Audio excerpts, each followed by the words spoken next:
Madame Marchal était une jeune femme dynamique qui croquait la vie à pleines dents. Avec son fils Théo, âgé de 15 ans, elle vivait dans un appartement situé dans un quartier calme et verdoyant de la ville. Hélène Marchal s'était lancée dans le métier de traiteur et travaillait avec sa collaboratrice, une excellente cuisinière prénommée Sabine. Un lundi matin, le collège appela Hélène. Quelques jours auparavant, Théo avait demandé à une camarade de classe ce qu'elle accepterait de faire pour un billet de 50 €. C'était stupide. Est-ce que tu trouves que ton attitude a été correcte et respectueuse vis-à-vis de ta camarade? Mais où avais-tu la tête? Oh, ça va, je n'étais pas le seul et tout le monde a rigolé. Apparemment, ça n'a pas dû faire rire Clémence. Elle était bouleversée. Et ses parents ont appelé le principal. Si on peut plus rien dire maintenant. Je croyais que vous étiez amis. Elle est coincée, je lui parlerai plus jamais. Tu présenteras tes excuses à Clémence dès demain. Pourquoi? C'est à elle de s'excuser. Comment? Pour s'être sentie humiliée par ta demande? Ta plaisanterie a dépassé les bornes. Franchement, moi, je serais furieuse si quelqu'un m'avait prise pour une prostituée. C'est différent, t'es une adulte. Tout le monde parle comme ça. Es-tu sûre? Je me sentirais salie à sa place. Ce n'est pas parce que tu entends ce genre de réflexion que tu peux le répéter. C'était une plaisanterie sans aller chercher plus loin. Tu l'expliqueras à Clémence, conclut-elle.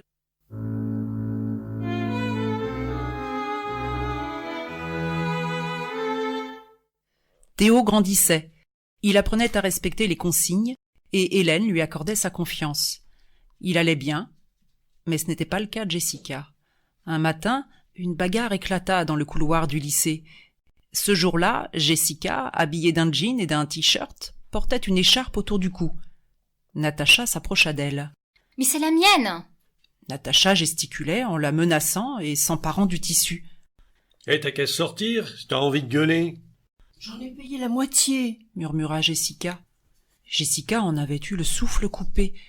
Son sac était par terre, ses affaires éparpillées sur le sol. La sonnerie annonça la reprise des cours, puis les murmures et la curiosité de quelques-uns se perdirent dans le long couloir, au rythme de leurs pas pressés. Alors qu'elle était sur le chemin pour rejoindre sa classe, Clémence s'arrêta pour aider Jessica à ramasser ses affaires. Ce fut le début d'une amitié entre les deux jeunes filles.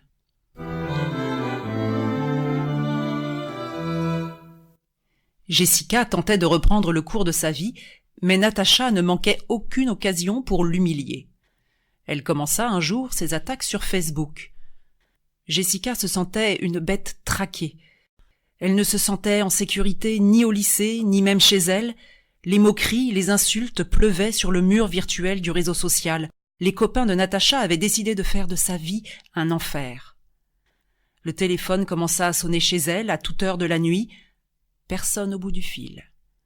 Son père ne comprenait pas, mais Jessica n'osait pas parler.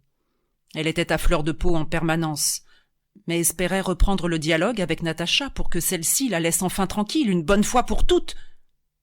Plus Jessica essayait de reprendre le contact, plus Natacha faisait semblant de ne rien comprendre et restait fermée. Les jours passaient, Jessica était épuisée. Venir en cours, affronter Natacha et sa bande, c'était insupportable pour elle. Ce jour-là, à la cantine, Clémence avait discuté avec Jessica. Les vacances allaient commencer le vendredi soir. Dès le samedi après-midi, Natacha rassembla ses copains devant chez Jessica. Après qu'ils eurent sonné, le père de famille répondit à l'interphone, puis prévint sa fille que des amis l'attendaient en bas de l'immeuble. Ce fut la dernière fois qu'on vit la jeune fille à la pommade et aux yeux gris. Jessica quitta sa chambre, puis, désemparée, elle y retourna aussitôt. Quelques secondes plus tard, elle se jetait par la fenêtre. La nouvelle fit une traînée de poudre.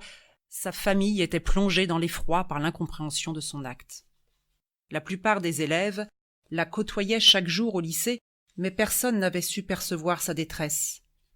Natacha et sa bande n'avaient pas pris conscience de la gravité de leurs actes. Certains vinrent déposer une fleur devant le lycée en sa mémoire.